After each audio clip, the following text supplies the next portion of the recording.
Hello students, welcome to Study for Civil Services. Today is 13th of June 2020 and guys current affairs का ये lecture आप लोग देख रहे हैं। लेक्चर को शुरू करने से पहले मैं आप लोग को बता दूं कि अगर आप यूपीएससी प्रीलिम्स 2020 में अपीयर होने वाले हैं तो आप हमारे इस 100 डेज के क्रैश कोर्स को ज्वाइन कर सकते हैं। इस नंबर पर कांटेक्ट करके इस 100 डेज के क्रैश कोर्स से रिलेटेड आपको कंप्लीट जानकारी मिल जाएगी। तो चलिए समय ना वेस्ट करते हुए लेक्चर को फटाक से शुरू करते हैं। और गाइस आप लोग अपने जो वीडियो जो है यूट्यूब का वीडियो उसकी क्वालिटी 720 पिक्सल या 480 पिक्सल पर कर दीजिए बेटर विजुअल्स के लिए। और जिस प्रकार से सिविल सर्विसेज में हम लोग को जीएस पेपर 1 2 3 4 देखने को मिलता है तो यहां पर हम लोग उसी के अकॉर्डिंग न्यूज को भी कवर करते हैं। सबसे पहले पेपर 1 से रिलेटेड हम लोग न्यूज को डिस्कस करेंगे, then we will move on to paper 2, फिर पेपर 3 की न्यूज को कवर करेंगे। एंड गाइस कल जो मैंने आप लोग को बोला था इनिशिएटिव ये कंटिन्यू रखूं क्या मैं एक ही स्लाइड में पूरी इंफॉर्मेशन, तो सभी बच्चों को ये बिल्कुल सही लगा है, अच्छा लगा है। और मुझे उम्मीद थी ही कि ऑब्वियस ही बात है कि सभी को लगेगा, क्योंकि सभी लोग चाहते हैं कि करंट अफेयर्स इतना लेंथी है कि जैसे जैसे उसको कैसे कम किया जाए उसके तरीके ढूंढने लगते हैं। तो मैंने ये एक तरीका सोचा था, तो आप सभी लोग को वाकई में पसंद आया। और बट इसमें एक दो चीजें मैं देख रहा था कि बच्चों ने ये कही थी कि सर फॉन्ट काफी छोटा हो जाता है, तो मैंने उसके लिए भी ये कोशिश करी है कि मैं आपको जो है वो एक स्लाइड में हिंदी प्रोवाइड कराऊंगा, दूसरे स्लाइड में इंग्लिश प्रोवाइड कराऊंगा। अभी देखिए इसमें आपका काम क्या होगा कि पहले आप पूरे लेक्चर को अच्छे से देख लो, समझ लो, पूरी चीजें अपने कंसेप्ट क्लियर कर लो, उसके बाद वापस से रिवाइंड करके आप पूरे अपने नोट्स बनाते रहना वीडियो को पॉज करके, या फिर जिन बच्चों को स्क्रीनशॉट वगैरह लेना होता है, जो बच्चे हमारे पेड कोर्स में नहीं होते हैं, तो वो भी इंपॉर्टेंट चीजों का स्क्रीनशॉट ले सकते हैं, बट वो फिर बाद में करिएगा, पहले एक बार पूरा अच्छे से समझ लीजिए, ठीक है। तो स्टार्ट करते हैं हम लोग पेपर 1 की पहली न्यूज से। यहां पर हम लोग बात करेंगे अगुआड़ा फेनिक्स के बारे में। क्वेश्चन आपसे पूछा जाएगा अगुआड़ा फेनिक्स क्या है, तो आपको पता होना चाहिए कि एक 3000 साल पुराना मायन मंदिर हम लोग को देखने को मिल रहा है, जो कि मैक्सिको में अभी रिसेंटली डिस्कवर हुआ है। मैक्सिको की लोकेशन मैप में देखो आप, नॉर्थ अमेरिका आपको जो दिखाई देता है यूनाइटेड स्टेट्स जहां पर है, उसी के नीचे जो है वो हम लोग को मैक्सिको देखने को मिलती है। यहां पर गल्फ ऑफ कैलिफोर्निया भी है। ये वाले क्वेश्चन भी ऐसे बन जाते हैं कभी कभी, तो गल्फ ऑफ कैलिफोर्निया कहां पर है, तो इस जगह पर है, याद रखिएगा। गल्फ ऑफ मैक्सिको तो आप लोग को पता लग ही जाएगा, इसके बारे में कोई प्रॉब्लम नहीं है। कैरेबियन सी, इससे रिलेटेड भी पहले भी क्वेश्चन जो है वो पूछे ऑलरेडी जा चुके हैं, तो ये बेसिक चीजें आप लोग को इसकी जानकारी लोकेशन की भी होनी चाहिए। तो यहां पर 3000 साल पुराना माया मंदिर मिला है और ये मैक्सिको के अंदर डिस्कवर हुआ है। 4600 फीट इसकी ये लंबाई इसकी हम लोग को देखने को मिल रही है, और इसकी लगभग ऊंचाई बताई जा रही है 50 फीट की, राइट। तो ये एक कुछ चीजें आर्कियोलॉजिस्ट ने बताई हैं। और एंशिएंट सिविलाइजेशन है, ये सबसे पुराना कहा जा रहा है, और सबसे लार्जेस्ट मॉन्यूमेंट, ये मंदिर जो है वो सबसे लार्जेस्ट उस सबसे पुरानी सभ्यता का बताया जा रहा है। साथ ही साथ इसकी डेट की अगर हम लोग बात करें तो कहा जा रहा है कि 800 बीसी से लेकर 1000 बीसी के बीच में ये हुआ करता था, एग्जिस्ट हुआ करता था। इसमें सबसे बेहतरीन चीज जो पाई गई है, ये थोड़ी चीज रिकॉर्ड करिएगा, ये सिविल सर्विसेज में आपसे स्टेटमेंट वाइज पूछी जा सकती है।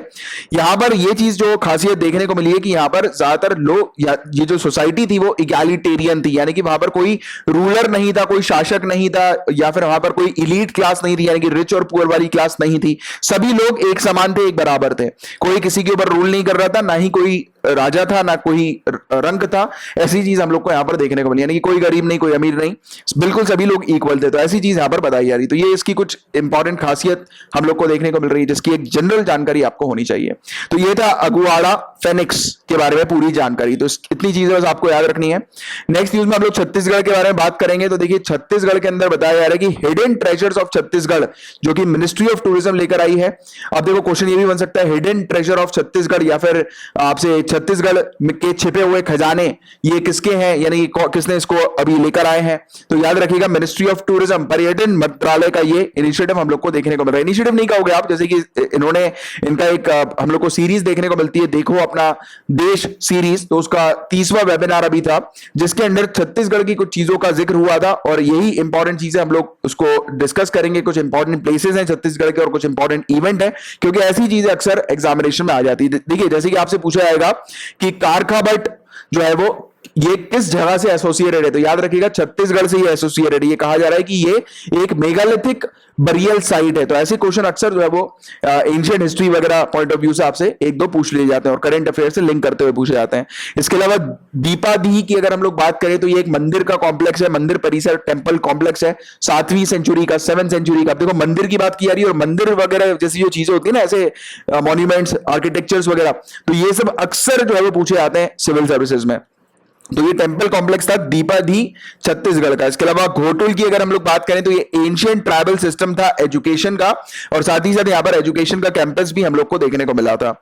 सोनाबाई की बात करें तो सोनाबाई कहा जाता है कि ये इस जगह पर जो है वो ऑर्नामेंटेशन काम का, यानी जो ऑर्नामेंट्स वगैरह बनते हैं ना, तो उसका काम, जो उसको बनाने की कला जो है, उसकी रूट्स हम लोग को यहाँ पर देखने को मिली है छत्तीसगढ़ के अंदर। तो ये चीज यहाँ पर बताई गई है। हालांकि ये स्टोरी वगैरह आप लोग को रटने की जरूरत नहीं है, याद रखने की जरूरत नहीं है, सिंपल बस इतनी चीज याद रखो, इसमें सबसे ज्यादा जो इंपॉर्टेंट है वो है दीपादी। ठीक है, तो ये चीज थोड़ा आप लोग को ध्यान में रखना है। इसके अलावा एजुकेशन पॉइंट ऑफ व्यू से घोटुल, और ये भी बरियल मेगालिथ बरियल साइट, तो ये तीनों चीज आप लोग के लिए इंपॉर्टेंट है ऊपर वाली। ठीक है, तो ये छत्तीसगढ़ से रिलेटेड एक टॉपिक था। इसके अलावा बात करेंगे हम लोग दौलत बैग ओल्डी के बारे में। आपसे क्वेश्चन पूछा जाएगा कि दौलत बैग ओल्डी क्या है, तो आपको पता होना चाहिए कि एक जगह हम लोग को देखने को मिलती है जो कि लद्दाख में लोकेटेड है, और बताया गया है कि ये दुनिया की सबसे ऊंची हवाई पट्टी, एयर स्ट्रिप, दुनिया वर्ल्ड की सबसे हाईएस्ट एयर स्ट्रिप जो है वो बताई जा रही है। ठीक है, सबसे हाईएस्ट ये, और कहा जा रहा है कि 1962 वॉर के समय पे इसको बिल्ड किया गया था, बनाया गया था, बट इसको 2008 तक के लिए अबेंडन कर दिया, यानी कि बंद कर दिया। और आप देख सकते हो कि लाइन ऑफ एक्चुअल कंट्रोल है एलएसी जो आपको ये दिखाई दे रही है, इसके ये काफी नजदीक है, राइट। और देखो आप बताया जा रहा है कि एलएसी इसके, यानी कि इंडिया चाइना की जो बॉर्डर है, वो इसके मात्र 10 किलोमीटर वेस्ट पे हम लोग को देखने को मिलती है, या फिर उससे कम, 10 किलोमीटर से भी कम के एरिया में एलएसी हम लोग को नजर आती है इस जगह के, दौलत बैग ओल्डी, राइट। इसके अलावा इंडियन एयर फोर्स ने इसको रिवाइव कर दिया था। मैंने अभी आपको बताया कि 2008 में ये बंद कर दी गई थी, 2008 तक के लिए ये बंद कर दी गई थी। फिर 2008 के बाद इंडियन एयर फोर्स ने इसको शुरू कर दिया दोबारा से, क्योंकि उनको ये काफी बेहतरीन लोकेशन लगी इंडिया चाइना की बॉर्डर के पास, हवाई पट्टी की, एयर स्ट्रिप की, तो इसीलिए इन्होंने इसको रिवाइव कर दिया। और ये एडवांस लैंडिंग ग्राउंड्स जो है वो हम लोग को देखने को मिला, यानी काफी सारे एडवांस लैंडिंग ग्राउंड्स जो होते हैं, तो उनमें से एक काफी बेहतरीन जो है वो ये बताया जा रहा है इंडियन एयरफोर्स का, राइट। और ये स्ट्रेटेजिक लोकेशन है एक प्रकार की, तो इसलिए इंडियन एयरफोर्स ने इसको सही समझ के यहां पर दोबारा से एक्टिविटी शुरू कर दी एयर स्ट्रिप की, राइट। तो ये वाली चीज थी। और अभी ये टॉपिक न्यूज में इसलिए है, तो देखो एक चीज याद रखना कि यहां पर एक कंस्ट्रक्शन हुआ था 255 किलोमीटर के एक ऑल वेदर रोड का, राइट, अभी चल ही रहा है। और ये जो 255 किलोमीटर के ऑल वेदर रोड का जो कंस्ट्रक्शन हुआ था, उसी को लेकर कहा जा रहा है कि इंडिया और चाइना की जो आर्मी है वो आमने सामने इसलिए आई, इसीलिए ये मुठभेड़ हम लोग को देखने को मिली, क्योंकि यहां पर कंस्ट्रक्शन हो रहा है, कंस्ट्रक्शन एक्टिविटीज हो रही है। इसको देखकर फिर चाइनीज आर्मी जो है वो इंडियन आर्मी के पास में आ गई, और फिर मुठभेड़ हम लोग को देखने को मिली। तो इस एरिया पर, लेह वाले एरिया पर जो मुठभेड़ हुई थी, तो उसका कारण ये रोड कंस्ट्रक्शन बताया जा रहा है, राइट। उसके अलावा सिक्किम के अंदर जो हुई थी तो अभी मुठभेड़, तो उसके कारण भी अभी आगे चल के हम लोग देखेंगे, उससे रिलेटेड भी एक टॉपिक आया हुआ है, राइट। वहां पर तो हालांकि अक्सर होती रहती है, 2017 में भी हम लोग ने डोकलाम का इशू देखा था, तब भी वहां पर हुई थी, और अभी भी फिर दोबारा से हुई है, राइट। तो ये वाली चीज थी।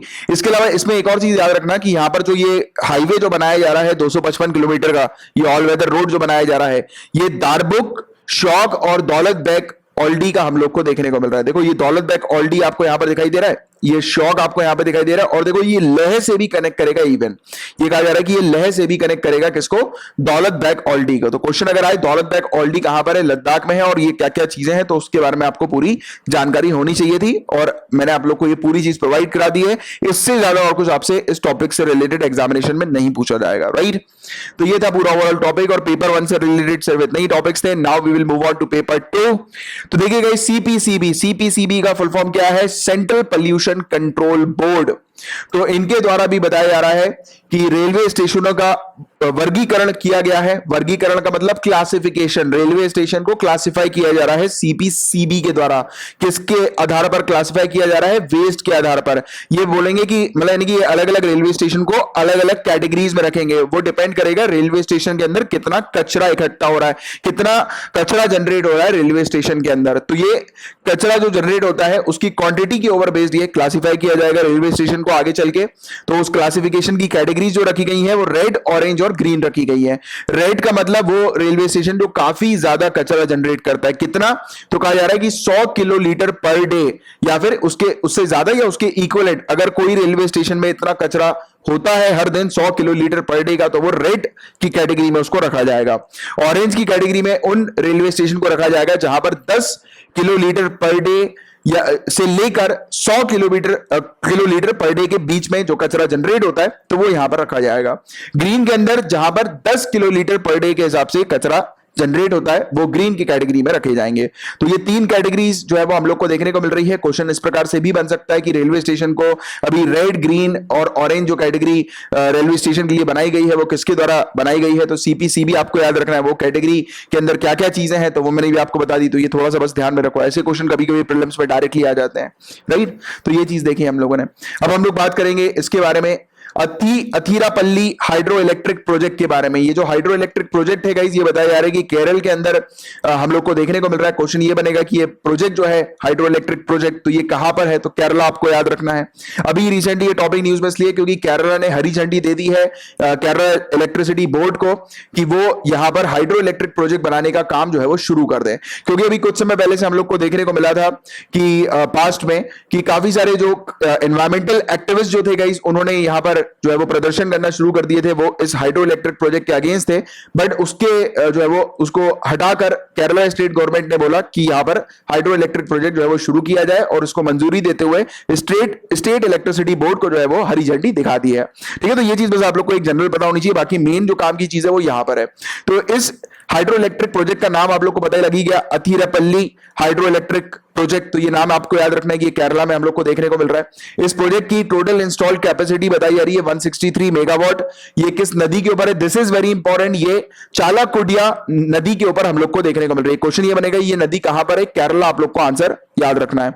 और ये नदी जो है वो पेरियार नदी की ट्रिब्यूटरी है। पेरियार नदी के बारे में अक्सर सिविल सर्विसेज पूछ लेती है, राइट, पेपर 1 में, राइट। पेपर 1 तो हालांकि मेंस पॉइंट ऑफ व्यू से रहता है, बट प्रीलिम्स में भी जनरल स्टडीज पेपर 1 ही होता है हालांकि, तो ये वहां पर पूछ लेती है कि पेरियार नदी की ट्रिब्यूटरी क्या है। तो अगर ऑप्शन में अगर आपको चालाकुडी नजर आए तो आप लोग को वो ऑप्शन मार्क करना है, ठीक है।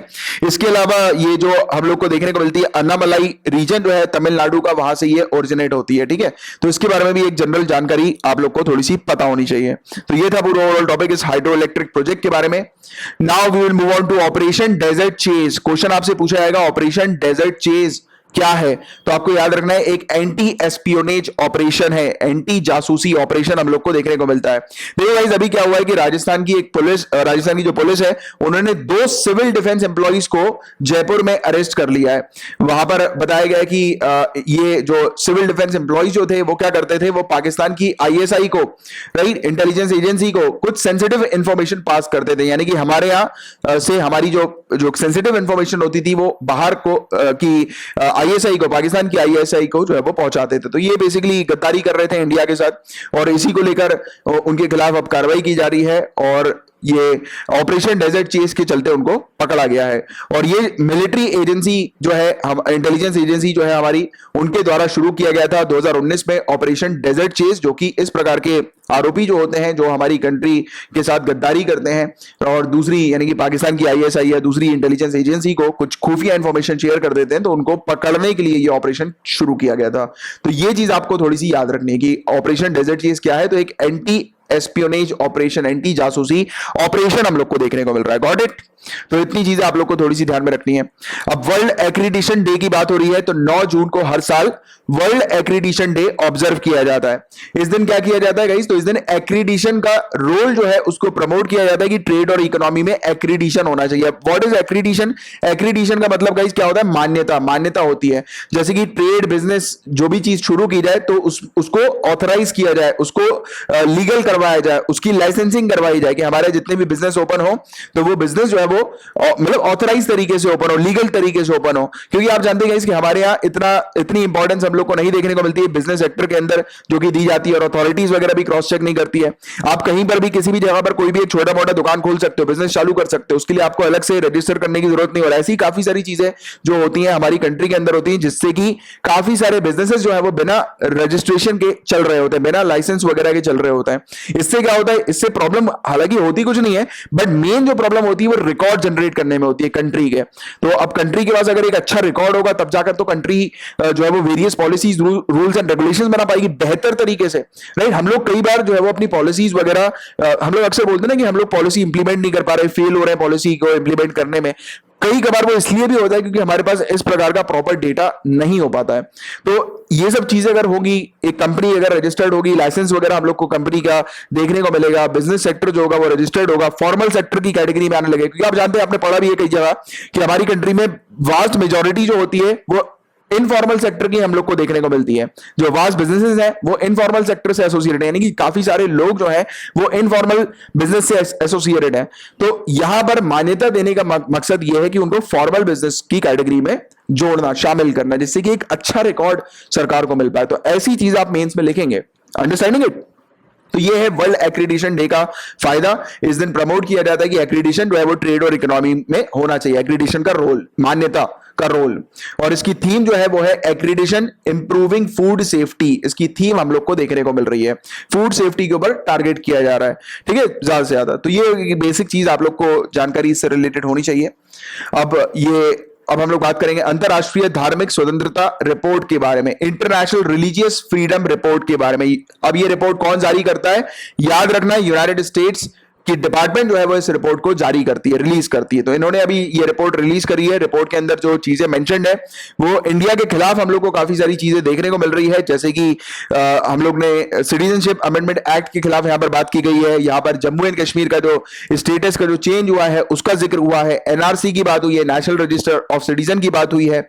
इंडिया के अंदर कहा गया कि जो लॉ मेकर्स हैं, यानी कि जो लेजिस्लेचर के जो मेंबर्स हम लोग को जो देखने को मिलते हैं, हमारी पार्लियामेंट के जो मेंबर्स हम लोग को देखने को मिलते हैं, तो वो इग्नोर कर रहे हैं इंडिया के अंदर इस प्रकार की चीजें, कम्युनल वायलेंस को, लिंचिंग वगैरह को, मॉब लिंचिंग जो हमारी कंट्री में हो रही है कि भीड़ वगैरह जो है वो मार रही है इंसानों को, राइट। तो इस प्रकार की चीजें हम लोग देख रहे हैं। काउ विजिलेंटिज्म के इंसिडेंट्स को का जिक्र यहां पर हुआ, बाबरी मस्जिद का जिक्र यहां पर हुआ कि ऑनरेबल सुप्रीम कोर्ट ने जो बाबरी मस्जिद का डिसीजन दिया था तो उसको लेकर यहां पर जिक्र हुआ।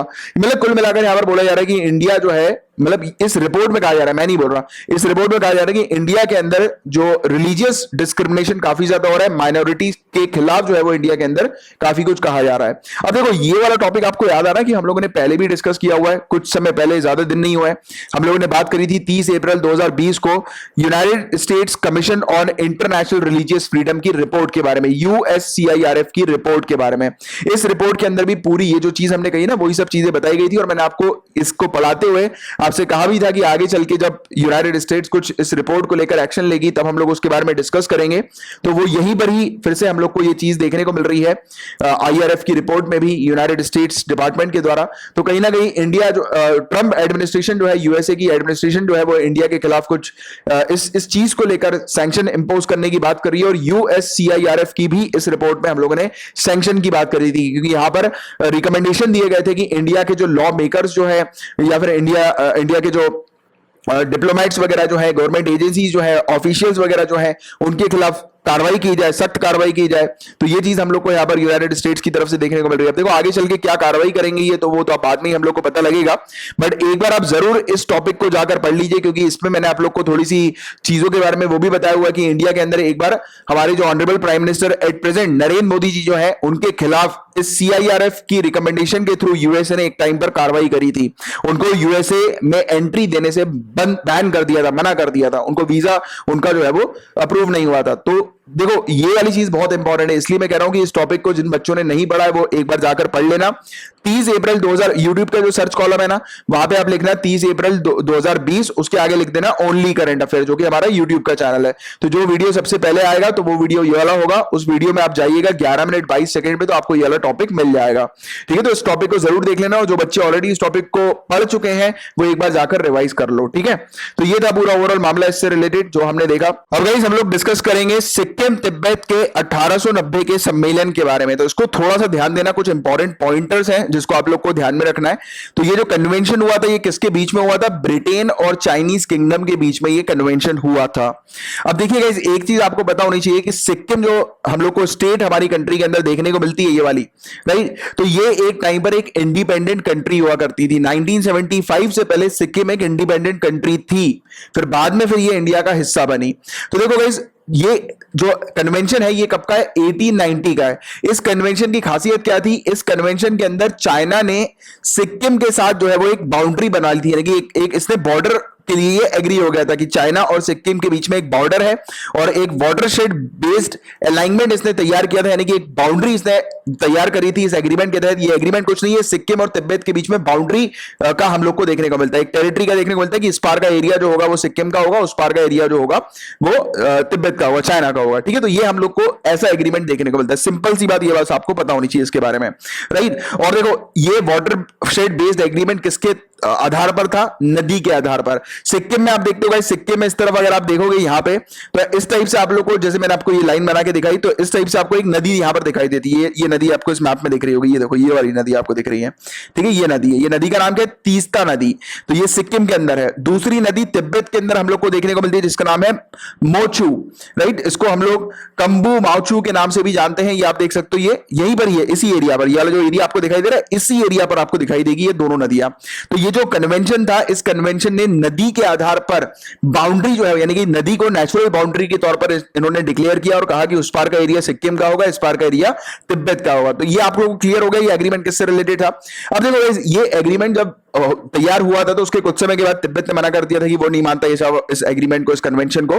फिर बाद में फिर वो उसने मानना शुरू कर दिया था। बट एक चीज आपको क्लियरिटी होनी चाहिए कि सिक्किम और तिब्बत के बीच में ये इस प्रकार का एक कन्वेंशन हम लोग को देखने को मिला था, जो कि बाउंड्री के आधार पे था, राइट। तो इसने ऑफिशियली बाउंड्री जो है वो यहां पर डिक्लेयर करी हुई थी। बट फिर बाद में जब 1975 के बाद जब सिक्किम हमारे अंदर आया, मर्ज हुआ इंडिया के साथ, तब उसमें हम लोग को देखने को मिला कि फिर से इसने, चाइना ने यहां पर हरकत करना शुरू कर दी थी। जैसे कि डोकलाम का जो इशू हम लोग को देखने को मिलता है, तो यहां पर ये हरकत इसलिए करता रहता है क्योंकि देखो, इसका चाइना का आप नेचर जानते हो, हम लोग ने इतनी बार पढ़ चुके हैं चाइना के बारे में, वी नो अबाउट इट, कि उसका जो नेचर है वो आसपास की कंट्री को कैप्चर करने का। इवन पता है, वो हमारे अरुणाचल प्रदेश को बोलता है कि इंडिया ने अरुणाचल प्रदेश जो है वो चाइना से लिया, और नहीं सिर्फ अरुणाचल प्रदेश, हमारा पूरा नॉर्थ ईस्टर्न पार्ट बोलता है कि वो चाइना का हिस्सा है, इंडिया ने उस पर ऊपर कब्जा किया हुआ। तो ऐसी हरकतें तो चाइना की हम लोग को देखने को मिलती है, और आप जानते हैं इसके बारे में।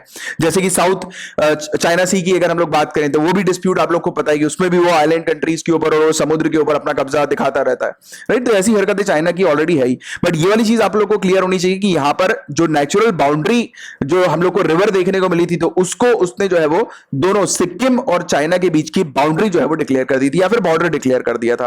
और ये वाला जो एरिया था गाइस, ये 220 किलोमीटर का, ये काफी शांति वाला एरिया हम लोग को देखने को मिलता था। जैसे कि इंडिया और चाइना की बॉर्डर कितनी बड़ी है, कितनी लेंथ है उसकी, फटाक से बताओ। यहां पे लिखा भी हुआ है 3488 किलोमीटर की इसकी लेंथ हम लोग को देखने को मिलती है, इंडिया और चाइना की बॉर्डर की। तो ये वाली चीज भी आपको रटी होनी चाहिए, कभी कभी प्रीलिम्स में ऐसी चीजें भी आ जाती हैं, बाउंड्री वगैरह से रिलेटेड, बॉर्डर की लेंथ वगैरह से रिलेटेड।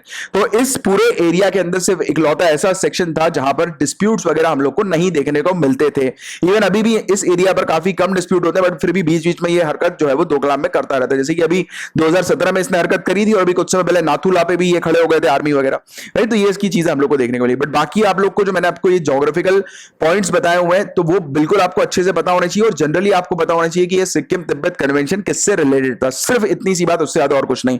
इसके अलावा देखो, ये वाला जो एरिया है ना सिक्किम वाला, तो इस एरिया को जहां पर आप देख सकते हो, नीचे आपको बांग्लादेश दिखाई देगा, इस तरफ आपको नेपाल कंट्री दिखाई देगी, इस तरफ भूटान कंट्री दिखाई देगी, ऊपर ये चाइना वाली टेरिटरी हम लोग को देखने को मिलेगी। तो ये जो पूरा एरिया है गाइस, इसको सिलीगुड़ी कॉरिडोर के नाम से भी जाना जाता है, और इसका दूसरा नाम जो है वो है, क्या नाम बताओ? चिकन नेक के नाम से भी इसको जाना जाता है। तो ऐसे क्वेश्चन भी अक्सर जो है वो पूछे जा चुके हैं, दोबारा से पूछे जा सकते हैं, तो you should be aware about it. और यहां पर देखो, एक पहाड़ भी हम लोग को देखने को मिलता है इस एरिया पे, माउंटेन है जिसका नाम है गिप मोची माउंटेन। क्वेश्चन ये भी बन सकता है माउंटेन से रिलेटेड कि ये माउंटेन कहां पर लोकेटेड है, क्योंकि ज्योग्राफी में इस प्रकार के क्वेश्चन अक्सर आ जाते हैं। तो आप लोग को ये पता होना चाहिए कि गिप मोची माउंटेन जो है वो यहीं पर ही हम लोग को देखने को मिलता है, डोकलाम के एरिया के पास। ये आप देखोगे इस वाले एरिया पे, तो यहां पर ये माउंटेन है, पर्वत है, ठीक है। तो इसकी लोकेशन आप लोग को एक जनरली पता होनी चाहिए, राइट। तो ये था पूरा ओवरऑल मामला इससे रिलेटेड। एंड अब हम लोग पेपर 2 के टॉपिक्स कंप्लीट कर चुके हैं। Now we will move on to paper 3। Paper 3 की पहली न्यूज में हम लोग बात करेंगे, एशियाई शेरों की आबादी में वृद्धि हुई है, तो उससे रिलेटेड हम लोग डिस्कस करेंगे। जो एशियाटिक लायंस जो है गाइस, उनकी पॉपुलेशन बढ़ी है, राइज हुई है। कहा जा रहा है कि पिछले 5 सालों में लगभग 29% की इनकी पॉपुलेशन बढ़ गई है एशियाटिक लायंस की। 2015 में 523 लायन थे, और अभी जो लेटेस्ट जो डेटा रिकॉर्ड हुआ है एशियाटिक लायन का, ये हम लोग को 674 लायंस का इंडिया के अंदर देखने को मिल रहा है। और इनका जो डिस्ट्रीब्यूशन का जो एरिया, यानी कि लायन का जो एरिया जो अलग अलग जगह पर ये फैले हुए थे, वो भी बढ़ गया है, इंक्रीज हो गया 36% तक, यानी कि वो और भी अलग अलग जगह जो है वो फैल रहे हैं धीरे धीरे करके, यानी कि अपने टेरिटरी को एक्सपेंड कर रहे हैं। तो 36% का इनका डिस्ट्रीब्यूशन एरिया जो है वो भी हम लोग को बढ़ता हुआ नजर आ रहा है। गिर फॉरेस्ट रीजन, गिर फॉरेस्ट कहां पर है? गुजरात के अंदर है, और उसके आसपास का जो एरिया जो हम लोग को कोस्टल सौराष्ट्र का एरिया देखने को मिलता है, तो वहां पर ये आप लोग को एशियाटिक आइलैंड्स लायंस जो है वो मिल जाएंगे, ठीक है। और एशियाटिक लायन को शेड्यूल 1 जो है वाइल्ड लाइफ प्रोटेक्शन एक्ट 1972 का, उसके तहत संरक्षण हासिल है। अपेंडिक्स 1 CITES का उसके तहत भी, और IUCN की रेड लिस्ट में ये एंडेंजर्ड कैटेगरी में है। तो ये बेसिक इंफॉर्मेशन आपको पता होनी चाहिए। एशियाटिक लायन की बात करें तो उनका ये साइंटिफिक नेम है पैंथेरा लियो, और इंडियन लायन के नाम से भी ये जाने जाते हैं, या फिर पर्शियन लायन के नाम से भी ये जाने जाते हैं, एशियाटिक लायन। और ये हमारी कंट्री के अंदर गिर नेशनल पार्क में ही रिस्ट्रिक्ट है, यानी कि गुजरात के एरिया में ही सिर्फ आपको एशियाटिक लायंस दिखाई देंगे। टोटल 5 पैंथेरियन कैट्स हम लोग को इंडिया के अंदर देखने को मिलती है, उनमें से एक जो है वो एशियाटिक लायन है, दूसरी जो 4 है वो बंगाल टाइगर है। बंगाल टाइगर के बारे में याद है हम लोग ने कुछ दिनों पहले ही डिस्कस किया था, ये वाला जो एरिया जहां पर ये साइक्लोन ने हिट किया था, अम्फान ने, राइट। तो हमने सुंदरबंस की बात करी थी, तो मैंने आपको बंगाल टाइगर के बारे में बताया था, रॉयल बंगाल टाइगर के बारे में याद रहा है कि नहीं आ रहा? तो ये वहां पर हम लोग को देखने को मिलता है। इंडियन लेपर्ड्स हैं, इसके अलावा स्नो लेपर्ड और क्लाउडेड लेपर्ड, तो ये 4 ये और 5वां ये एशियाटिक लायन। तो ये 5 पैंथेरीन कैट्स हमारे इंडिया में हम लोग को देखने को मिलती है, ठीक है। तो ये चीज आप लोग को याद रखनी है। और इसके अलावा अगर हम लोग इनको कंपेयर करें अफ्रीकन लायन से, तो अफ्रीका में मौजूद जो लायंस है उनसे अगर हम लोग इसको कंपेयर करें एशियाटिक लायन को, तो ये थोड़े से अफ्रीका के लायन से छोटे होते हैं। तो ये जनरल चीज आप लोग को थोड़ी सी इसके बारे में पता होनी चाहिए। अब देखो, इस न्यूज में बताया जा रहा है कि भारत के विदेशी मुद्रा भंडार में वृद्धि हुई है। जो हमारा इंडिया का फॉरेक्स रिजर्व है उसमें राइज हम लोग को देखने को मिला, और राइज का मतलब इतना ज्यादा वृद्धि हुई है कि आपको मजा आ जाएगा सुन के।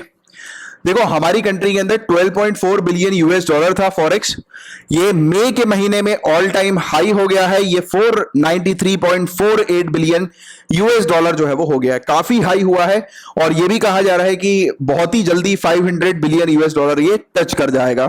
तो what is the reason behind that? तो मेजर रीजन जो बताया जा रहा है, इवन जैसे अभी स्लो डाउन भी चल रहा है, ऊपर से लॉकडाउन भी है, बट ये फॉरेक्स रिजर्व इतना हाई कैसे हो गया?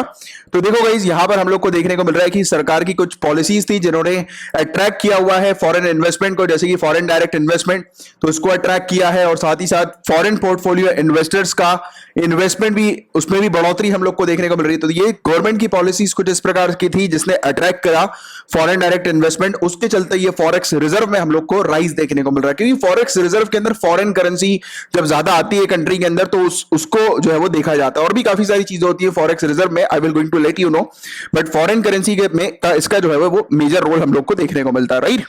अब देखो, इसमें एक और चीज थी, अभी आप लोग को मैंने पढ़ाया भी था कुछ समय पहले, आप लोग को याद आ रहा होगा तो, कि ऑयल के प्राइसेस नेगेटिव हो गए थे, इसी का फायदा इंडिया को भी मिला। ऑयल इंपोर्ट बिल्स जो थे वो भी कम हो गए, गिर गए, राइट। तो उसका ये फायदा हम लोग को देखने को मिला, जिसके चलते अल्टीमेट जो है वो फॉरेक्स रिजर्व जो है वो बढ़ता हुआ नजर आया, राइट। तो ये ऑयल प्राइस और दूसरा इन्वेस्टमेंट, तो दो चीज है, दो मेजर वजह है जिसके कारण ये ऑल टाइम हाई हम लोग को इंडिया का फॉरेक्स रिजर्व देखने को मिल रहा है। Got it?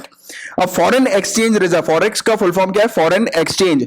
तो फॉरेन एक्सचेंज रिजर्व जो है वो एग्जैक्टली है क्या? तो देखो गाइस, ये कुछ ऐसे एसेट्स होते हैं जो कि रिजर्व बैंक ऑफ इंडिया, जो कि हमारी सेंट्रल बैंक है, वो रिजर्व करके रखती है, बट ये फॉरेन करेंसीज में होते हैं, ठीक है। तो ये नाम से समझ में आ रहा है फॉरेन एक्सचेंज रिजर्व। ये कब इस्तेमाल किए जाते हैं गाइस? तो ये बैलेंस ऑफ पेमेंट के समय पे इस्तेमाल किए जाते हैं, राइट। और साथ ही साथ ये एक एसेंशियल एलिमेंट होता है हमारी कंट्री के एक्सटर्नल पोजीशन को जो है वो एनालाइज करने के लिए। तो ये एक इंपॉर्टेंट फैक्टर हम लोग को देखने को मिलता है, क्योंकि देखो फॉरेन करेंसी इसलिए मेंटेन की जाती है, जैसे कि दूसरी कंट्री से अगर हम लोग को कुछ माल परचेज करना है तो हम लोग उनकी फॉरेन करेंसी में ही माल को परचेज कर रहे हैं, जिससे कि हमारी कंट्री की जो वैल्यू है, यानी कि रुपीज जो है वो डिवैल्यू ज्यादा ना हो, राइट। तो इस पर भी मेजर टारगेट करते हुए ये फॉरेन एक्सचेंज रिजर्व जो है वो हम लोग मेंटेन करके रखते हैं, राइट। कि जब भी एकदम से हम लोग को अगर डॉलर्स वगैरह या दूसरी करेंसी, स्पेशली इसमें ज्यादातर हम लोग को US डॉलर ही देखने को मिलता है इसका डोमिनेंस, तो उसी में हम लोग ज्यादातर डील करते हैं। और ये बैकअप फंड के तौर पर होता है, यानी कि जब हम लोग को किसी कंट्री को कुछ ह्यूज अमाउंट में पे करना है तो हम लोग इस फॉरेक्स रिजर्व से जो है वो पे कर सके एंड मूवमेंट में, एक्सटेंड में, जब हमारी हालत खराब, जैसे कि जब समय आया था 1980s टू 1990 का, आपको पता होगा जब LPG हम लोगों ने शुरू किया था, तब हमारा बैलेंस ऑफ पेमेंट जो है वो काफी गड़बड़ा गया था, उस पर काफी प्रॉब्लम आ गई थी। तो इसके बारे में आप थोड़ा सा पढ़िएगा, 1880 टू 1890 का जो पीरियड था, जब हमारा बैलेंस ऑफ पेमेंट का जो इशू आया था, वो इकोनॉमिक्स में आप लोग को एक चैप्टर भी है आपका सिविल सर्विसेज की प्रिपरेशन के दौरान, तो आप पढ़ेंगे तो आपको जो है वो क्लियर होगा। बाकी अगर आप मेरे टेस्ट दे रहे होंगे रेगुलर बेसिस पे, तो हम लोग उस टॉपिक को भी टच करेंगे बहुत ही जल्दी, राइट। तो तब आप वो वाला पढ़िएगा उस टॉपिक को, क्योंकि आपको पता होगा, जिन बच्चों को नहीं पता मैं उन लोग को बता दूं, क्योंकि रेगुलर बेसिस पे टेस्ट पर ज्यादा लोगों को शायद पता भी नहीं होगा, इसलिए लोग आते नहीं होंगे। तो रोज रात में 8 बजे हम लोग टेस्ट कंडक्ट कराते हैं। वो बेसिकली टॉपिक्स में आप लोग को पहले से एडवांस में दे देता हूं। टॉपिक कहां पे मिलते हैं आप लोगों को? ओनली करंट अफेयर नाम का हमारा टेलीग्राम चैनल है, वहां पर एडवांस में एक दिन पहले मैं आप लोग को टॉपिक देता हूं, यानी कि रात में 12-1 बजे तक आपके पास टॉपिक आ जाते हैं। फिर पूरा नेक्स्ट डे जो है वो रात में, और नेक्स्ट डे आप जब भी जो बच्चे रात में पढ़ते होंगे तो वो रात में पढ़ लेते होंगे, जो सुबह पढ़ रहे हैं वो सुबह पढ़ रहे हैं। तो उस हिसाब से 8 बजे रात में डेली मैं एक टेस्ट कंडक्ट कराता हूं, जिसमें आपसे 10 क्वेश्चन पूछे जाते हैं उसी टॉपिक्स के ऊपर बेस, जो मैं आपको एडवांस में दे देता हूं। इसका फायदा क्या होता है? आप लोग की प्रिपरेशन एक डायरेक्शन में चलती रहती है। आप रेगुलर बेसिस पे सिविल सर्विसेज के लिए जो टॉपिक्स इंपॉर्टेंट है वो पढ़ते रहते हो, राइट। तो वो भी आप जो लोग फॉलो नहीं करते वो फॉलो करके देखना एक दो बार, अगर आपको पसंद आएगा तो कंटिन्यू करना, बाकी कोई बात नहीं है, ठीक है। तो ये फॉरेन एक्सचेंज की हम लोगों ने ये वाली बात करी। अब देखो इंडिया के अंदर जो फॉरेक्स रिजर्व जो है वो कौन सी चीजों में हम लोग को देखने को मिलता है? एक है फॉरेन करेंसी एसेट।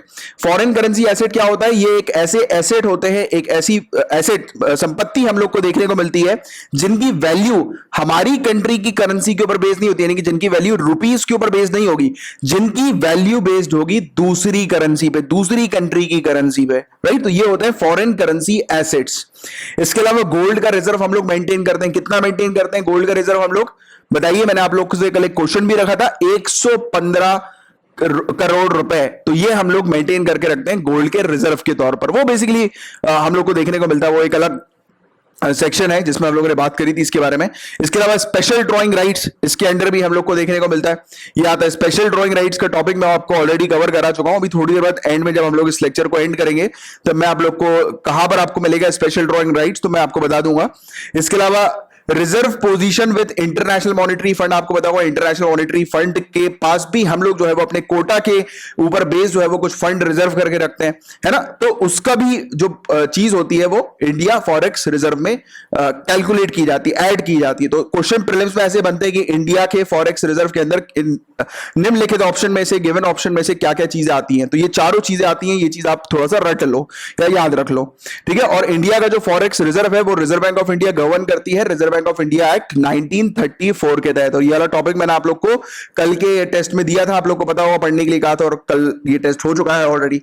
और चलिए ये वाला जो टॉपिक था इंडिया फॉरेक्स रिजर्व का, ये सिर्फ इतना था, इतनी जानकारी आप लोग को इससे रिलेटेड होनी चाहिए। Now we will move on to next topic. और ये वाला टॉपिक गाइस देखो, रिजर्व बैंक ऑफ इंडिया ने अभी एक ड्राफ्ट जो है वो जारी किया है सेल ऑफ लोन एक्सपोजर का और सिक्योरिटाइजेशन ऑफ स्टैंडर्ड एसेट का। तो ये ड्राफ्ट है, तो इसलिए ये वाला जो टॉपिक है ये अभी के लिए हमारे लिए काम का नहीं है एट प्रेजेंट।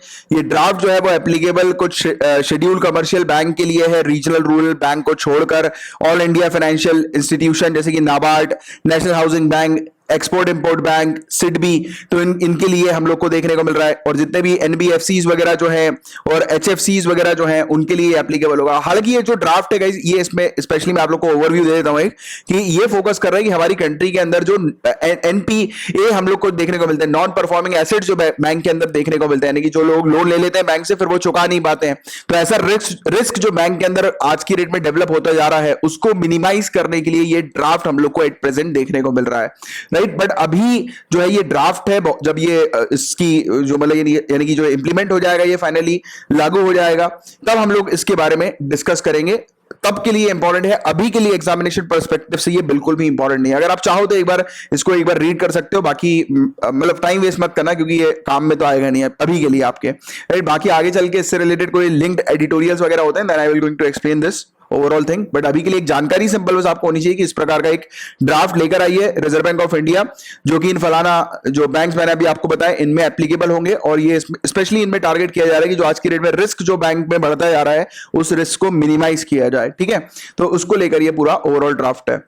और बस आज के लिए सिर्फ इतने ही टॉपिक्स थे, और मैंने आपको जितने भी टॉपिक्स पढ़ाए हैं अगर अच्छे से दिमाग में बैठ गए हैं, आपके क्लियर हो गए हैं, तो आप मेरे इस लेक्चर को आपके किसी भी सोशल मीडिया अकाउंट पे शेयर कर दीजिएगा और लाइक का बटन जरूर हिट कर दीजिएगा।